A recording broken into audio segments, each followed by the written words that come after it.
Mediunidade aflorando. O que fazer? Vamos falar sobre esse assunto? Seja bem-vindo ao nosso canal Aprendendo sobre Mediunidade. Meu nome é Anderson Gomes, sou parapsicólogo clínico, falamos sobre estados alterados de consciência, conversamos sobre fenômenos paranormais aqui. Também faço isso em consultório, oriento pessoas com fenômenos paranormais, como a própria mediunidade, que é um deles. E hoje nós vamos falar aqui exatamente sobre essa questão de mediunidade aflorando. É um nome, né, gente? Um nome que dão a aflorar, vir para fora, né? Nascer, tá lá crescendo, demonstrando que está ali. Algumas pessoas chamam de mediunidade ostensiva, ou seja, é aquela que já está aparente. Ela já está demonstrando que está ali. Você nota essa mediunidade facilmente. Então não é alguma coisa que é por pequenos indícios ou coisas do tipo, certo? Então essa mediunidade aflorando é aquela que já está começando em você. E aí vem muitas dúvidas, né, que as pessoas têm. Nossa, o que eu vou ter que fazer quando a mediunidade aflora? Eu vou ter que aprender alguma coisa? Ah, mas eu não queria isso, não quero isso na minha vida, né? Muita gente fala isso, não quero isso na minha vida. O que você precisa aprender em relação a isso? Né? Ou você quer desenvolver essa mediunidade, você quer entendê-la, você quer se tornar espírita, não quer se tornar espírita, mesmo sendo médium? Ambas as coisas você pode fazer. Então vamos dar alguns toques.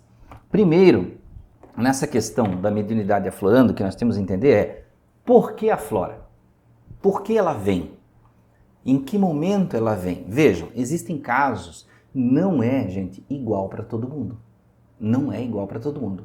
Existem pessoas que nascem, crescem e se desenvolvem com a mediunidade se manifestando, desde crianças. Então, pode-se dizer que elas se acostumam com a mediunidade, com o fenômeno paranormal ali na vida delas, que pode ser a mediunidade de ver espíritos, sentir espíritos, incorporar espíritos, psicografar mensagens de espíritos, tá? Então, isso é mediunidade, lembre-se, eu sempre falo aqui no canal. Mediunidade é o único fenômeno que tem a participação, chama-se por este nome porque tem a participação do espírito, tá? Se você tem clarividência, sonho com o futuro, sai fora do corpo à noite, todas essas coisas não são mediunidade. São eventos paranormais isolados que têm cada um o seu nome, mas não tem a participação do espírito, não depende dos espíritos. Então não é mediunidade. Mediunidade é quando existe a participação do espírito. E é estritamente a comunicação de vivos com mortos, certo? Então, esclarecido isso, vamos entender por que ela aparece. Como eu disse há pouco, existem pessoas que crescem com a mediunidade, se acostumam com ela. Muitas vezes crescem num berço, né, num ambiente familiar que é espiritualizado, fala-se sobre espiritualidade, sobre crenças de reencarnação e coisas do tipo. Algumas pessoas não. Têm a mediunidade desde criança, mas crescem em ambientes com religiões e culturas diversas que às vezes até não aceitam ou até repelem a mediunidade, certo? Mas por que uns nascem e outros parece que aflora depois, aparece depois? Este aparecer depois, em muitos casos, isso é claro, como eu falei, cada pessoa é um caso, é diferente, né? Precisaria estudar o seu caso em consultório, fazer uma entrevista, entender, fazer testes e tudo mais. Veja que algumas pessoas ocorrem com elas eventos da vida, momentos, transições da vida. Veja que eu não estou falando nada místico, misterioso, né? Não tem nada a ver. Estou ensinando você mediunidade por um viés científico, através da espiritualidade, mas entendendo com um viés científico. Tá? Para que você não se perca nos misticismos que muitas pessoas colocam na mediunidade. Então vejam que, às vezes, na sua vida ocorrem eventos ou momentos específicos. Algumas pessoas ocorrem, por exemplo, eventos traumáticos, eventos de cisão, divisão. Por exemplo, o término de relacionamento. Um relacionamento duradouro, muito marcante, e a partir daquele término de relacionamento você começa a ter fenômenos paranormais com a mediunidade depois. Algumas pessoas por traumas de acidentes, trauma de quase morte, depois de fenômenos, por exemplo, de experiências de quase morte, aquelas EQMs, e aí as pessoas começam a ter fenômenos mediúnicos depois desses eventos, que é como se ali se abrisse uma porta. Vejam que existem mudanças comportamentais quando acontecem certos momentos da sua vida. Mudanças que podem ocorrer no seu humor, na sua emoção, na forma como você vê a vida, e a partir daquele momento isso aparece, a mediunidade aparece para você. Veja que isso não é uma regra, não é uma regra. Tem pessoas que às vezes têm outros tipos de fenômenos, como por exemplo telepatia, telecinese, clarividência, que não são mediunidade, tá? E tem pessoas que passam por momentos traumáticos e não tem nada disso. Aí vem aquela velha história. Será que eu tenho uma missão com a mediunidade? Veja que isso é muito relativo, porque tem pessoas que só sentem espíritos, mas não dão comunicações, tá? Então isso é muito variável. Como você vai ter uma missão só sentindo, certo? E, gente, missão se desenvolve caminhando. Não é alguém que diz assim, você tem a missão de tal coisa, faça isso. Né? Seria muito fácil, a gente saberia o que fazer na vida, né? Mas você tem que explorar isso, tentar se dirigir para os caminhos que você acredita que é, e aí buscar se existe essa missão. E se essa capacidade mediúnica segue em frente e se desenvolve. Como é que você pode buscar isso? 2 caminhos. Vamos dividir esses 2 caminhos.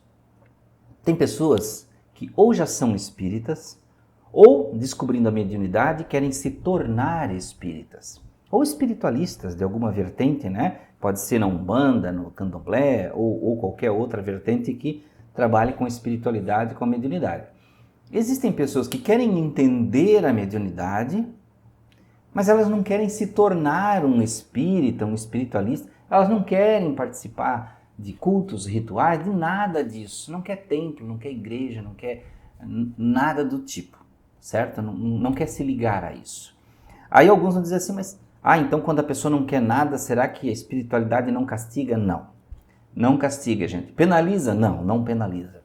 Porque se assim fosse, então os espíritos não seriam bons espíritos, seriam maus espíritos. Né? Então, veja, não existe castigo para isso. O que existe por não entender, aí não é o fato de você ir a um templo, a uma casa espírita, é o fato de você não buscar o entendimento que te prejudica. É isso que te atrapalha. Não é assim, fulano está passando mal na vida porque ele não está indo no centro espírita, ele não quer ir. Não, ele está acontecendo isso porque ele não compreende. É claro, se ele fosse, seria um plus, seria melhor ainda, ele teria mais habilidade ainda para entender, para aprender sobre isso. Então são coisas diferentes. Então você pode optar ir a um centro espírita, que até é muito melhor. Você tem pessoas que passam pela mesma situação, pessoas que conhecem do assunto e vão te explicar bastante, você vai ser muito mais acolhido. E é muito melhor do que você aprender sozinho. Mas é claro, você não quer, você pode aprender sozinho. Existe YouTube, vídeos, existem livros. Principalmente, gente, priorizem os livros. Busquem bons livros, referências. Muitas vezes livros um pouco mais antigos que são referenciais e livros novos de parapsicologia, de ciências mentais que explicam sobre estados alterados de consciência e tudo mais. Você achou que era só livro espírita que explicava isso? Não. Existem livros de parapsicologia que explicam isso, certo? Então veja, aí você tem 2 lados, ou eu viro espírita ou não viro espírita, né? Então você pode ser, se você quiser, vai ser muito bom, você vai ter grupo onde discutir isso, ou você pode estudar sozinho essa matéria, né, para entender a mediunidade. Como eu falei, ela existe em diversos níveis, desde um simples sentir, uma coisa no ambiente, até você ver, falar e incorporar um espírito, que é a famosa psicofonia que as pessoas falam.